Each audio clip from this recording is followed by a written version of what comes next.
Honestly, good game. And yeah, if you guys are new to the channel, obviously, subscribe. We are trying to get back above 58.9k. If we could do that, that'd be incredible. And if we get 500 likes on this stream, that'd be incredible. We're at 350 something right now.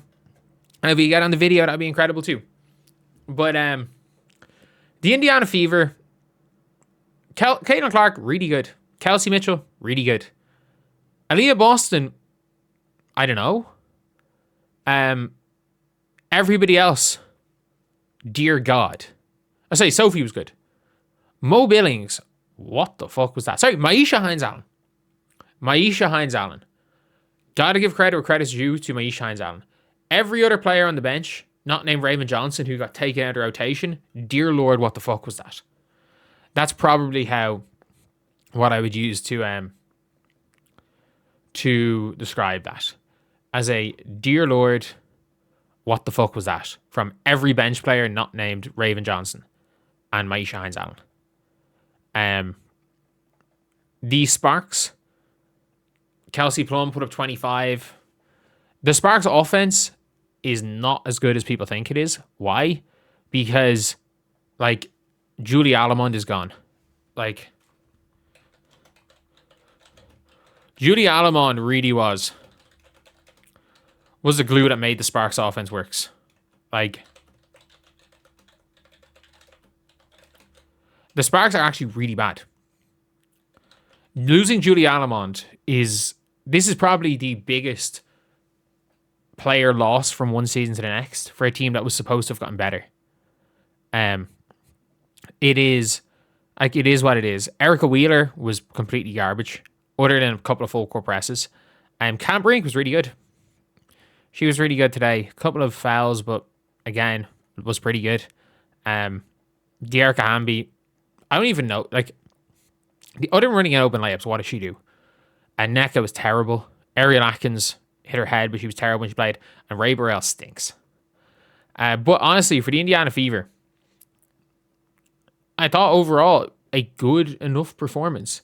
A very shaky end to the game where they nearly blew a 19-point lead. But some big plays down the stretch, some big plays from Caitlin down the stretch really kind of pulled them through, because Kelsey Mitchell had 19-point first half? Like, she looked like she was going to take over the game completely in that first half, and she just didn't. It looked like she was going to be just destroying them, and it just kind of stopped from there. Like, she basically, in the second half, just didn't do anything. Like, she was 7 of 9 from the field, and then went 2 of 8 to end the game. Not an ideal performance, albeit, again, an identical shooting split to Caitlin Clark. And both of them, I'm not going to say Kelsey struggled from 3. I think she went I think the Kelsey got 3 of 4 and missed her last 5. So neither of them coming into the season really shooting the ball that well, which is concerning, I guess. Which is concerning. That being said, the only concerns I have with the Indiana Fever is the fact that they look, their second best post player this season has been Maisha Hines-Allen. Like, that is the biggest concern with the Indiana Fever, is that Maisha Hines-Allen is their second best post player. Mo Billings might be the worst defender, and might be the second worst defender as a big in the league. And the only reason I say second worst is because the team employs Demiris Dantas, who, by the way, they took a 3 off Dantas. They had her down as 1 of 5 from 3, and then she went 1 of 4 from 3. Demiris Dantas, I'm not joking when I say this, is potentially the worst player in the WNBA. And I don't think I'm exaggerating when I say that. I think everybody that's watching these games, not saying that they're definitely going to be in agreement that she's the worst player in the WNBA, but I think everybody watching these games will be in agreement that there's a debate that she's the worst player in the WNBA. That there is absolutely a debate. That it's not a crazy statement to say that she is the worst player in the league. I don't And that is not worst rotation player. That is not worst vet. That is worst player, period. I think the Indiana Fever should play Raven Johnson a center instead of Demir Stantis. I think that would be a better option. As a player who played 11 minutes, grabbed one board, gave up 6 points for refusing to run back on defense, and bricked 3 after 3 after 3. Yeah, it is. It is what it is. And she's not going to get better. This is a player who was statistically the worst player on a relevant team in the WNBA last year. If the Fever can somehow trade for Brink, that would be the ideal trade. But I don't really see that happening. But to be honest, from the start of this, the Fever were in control. Start to finish here. Start to finish of this game, the Fever were in control. Like, Caitlin Clark was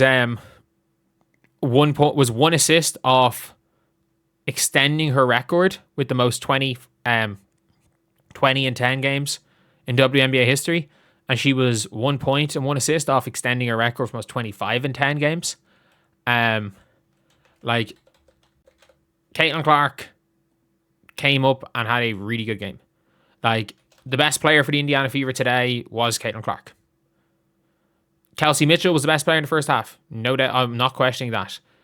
The only issue with Caitlin is that late on in the game, there was one really bad turnover. Like, there was one really, really bad turnover. But it is where she kind of drove in instead of keeping up her dribble, she just threw the ball to nobody. But you live with a couple of bad turnovers when, again, if players could score open layup, or if they FIBA assisted, as in she passed 3 times, people got fouled. Like, she genuinely had a good game. I liked how Ty Harris played today. I thought Ty Harris played okay. I just don't understand why Raven Johnson's just now out of the rotation. Lexi Hull, I'm going to give Lexi Hull five games before I really go in on Lexi because she was injured in preseason.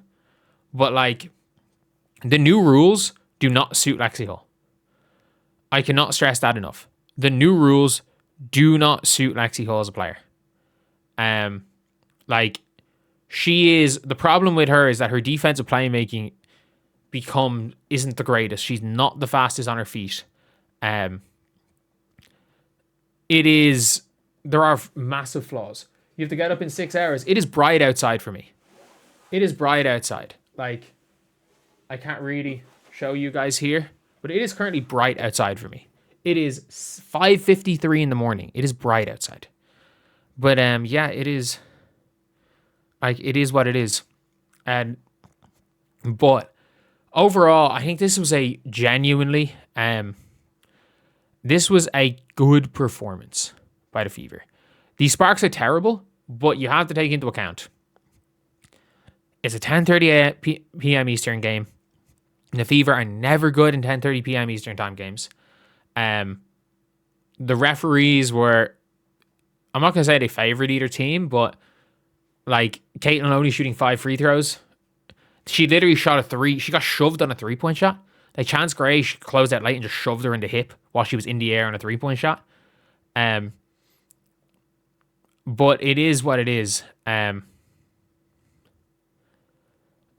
the 3-pointer comes back for Caitlin, the concern is that Caitlin's suddenly become one of the best downhill drivers in the league.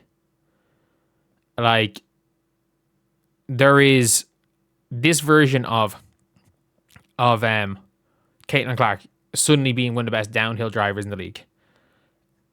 If she can even get the 3 ball to even 30, it's at the stage where it's like, get it to 30. Get it to Sabrina 2025 numbers. Get it to Sabrina 2025 numbers. That's all you need. Get it to 30%. And she might win MVP. But, like, 20% from 3 is surely not. Surely